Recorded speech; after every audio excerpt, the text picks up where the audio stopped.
down, I know you got me, baby.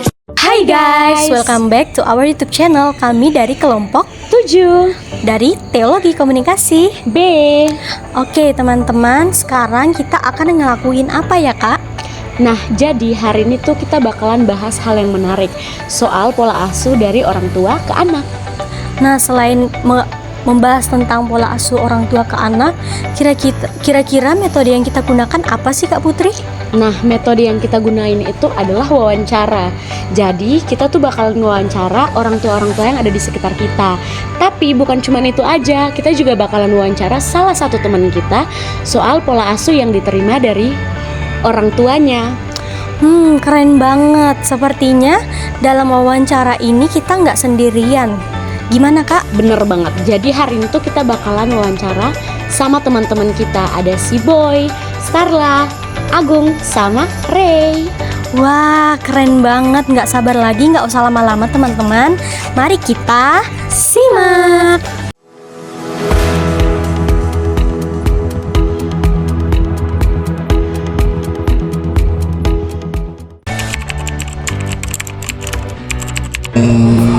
Era baru ini di zaman digital tahun 2004-2005, cara saya mendidik anak tidak sepenuhnya menggunakan program digital. Dikarenakan kalau kebanyakan menggunakan digital seperti HP, si anak ini menjadi agak pemalas.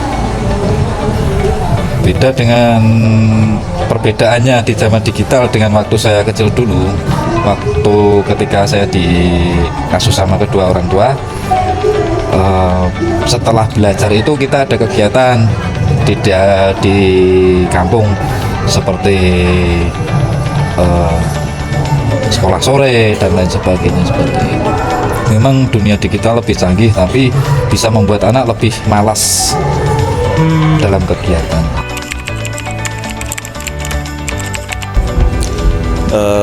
Untuk saat ini di era digital, terutama penggunaan gadget dan internet, jadi saya bebas. Mungkin kalau dibatasi, dilarang kan susah. Jadi saya cenderung ke pendekatan ke anak, mulai dari nilai-nilai agama, norma, terus sama masa depan. Itu saya tekankan, jadi biar anak itu sadar dengan sendirinya. Jadi anak nggak takut sama orang tua, jadi menganggap orang tua itu sebagai teman, bisa sharing gitu. Kalau peraturan tuh anak saya boleh main bebas tapi terbatas. Bebasnya itu bermain sama siapa aja boleh, tapi harus pilih-pilih teman. Misalnya nggak boleh, anak saya nggak boleh ngerokok, boleh, tapi kalau narkoba jangan. Sebisa mungkin pokoknya jangan sampai kena narkoba. Berarti jauhi narkoba dan jauhi perempuan gitu Bu? Kalau perempuan ya nggak apa-apa. Jangan bermain perempuan. Oh iya maksudnya gitu. Oke, baik. Terima kasih Bu. Iya.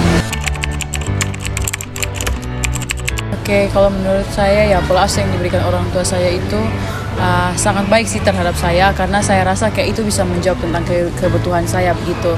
Misalkan hal tentang kasih sayang begitu. Nah, kasih sayang itu kan biasanya kalau anak-anak itu biasa merasakan kasih sayang dari dua orang tua kan. Nah, kalau aku tuh dapat kasih sayangnya dari mama, tapi mama tuh bisa merangkap jadi dua begitu. Jadi bisa jadi bapak, bisa jadi mama begitu. Terus kalau untuk dampaknya yang saya alami kalau cuma tinggal dengan salah satu orang tua, ya kadang saya merasa insecure kalau untuk berteman dengan orang-orang lain begitu. Tetapi saya disadarkan oleh orang tua saya kalau maksudnya kehidupan kamu seperti itu, tapi Tuhan ada buat kamu begitu. Oke teman-teman, jadi tadi kita sudah mendengarkan beberapa wawancara dari orang-orang tua yang ada di sekitar kita dan juga salah satu teman kita mengenai pola asuh. Nah, setelah itu ada apa lagi Kak Putri? Nah, ternyata pola asuh itu sangat beragam ya teman-teman.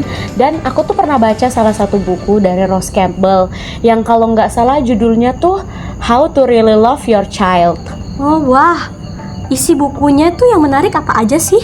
Nah, kalau teman-teman baca buku itu, yang menarik dari buku itu tuh Ross Campbell menekankan kalau misalnya sebagai orang tua tuh kita harus menerapkan dasar untuk mendidik anak. Misalnya tuh kita harus ngebuat anak kita tuh merasa dicintai, merasa dibutuhkan begitu. Terus nggak cuman itu aja, Ross Campbell juga menekankan kalau misalnya sebagai orang tua Kristen, kita tuh harus membuat anak kita memiliki hubungan yang intim sama Tuhan. Jadi tuh hubungan yang intimnya itu melalui cara didik orang tua yang menerapkan kasih Tuhan atau memancarkan kasih Tuhan di dalam didikannya. Kayak gitu sih.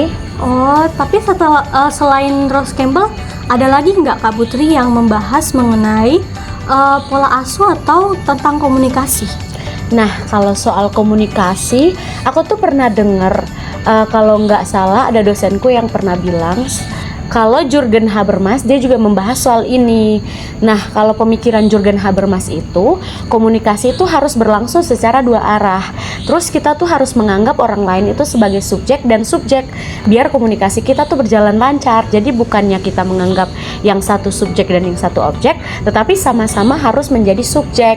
Misalnya dari orang tua ke anak, orang tua harus menganggap anak itu sebagai subjek. Kemudian anak juga harus bisa menganggap orang tua itu sebagai subjek, biar pola asuh yang diterapkan atau yang pengen orang tua itu capai bisa terwujud dan anak juga mengerti gitu loh maksud dari pola asuh orang tua itu gitu. Seperti itu. Jadi teman-teman, ternyata setelah kita pelajari lebih dalam mengenai pola asuh dan juga komunikasi, banyak yang bisa kita dapatkan dari situ. Jadi setelah ini apalagi Kak Putri? Apa ya? Atau kita udah selesai? Udah sih, menurutku kita harus banyak-banyak belajar juga, apalagi kan kita sebagai anak muda, terus kita juga bakalan jadi orang tua nih. Jadi kita harus siap-siap belajar soal pola asuh dari orang tua ke anak. Oke guys, itu aja yang kita sampaikan di video kali ini. Bye-bye.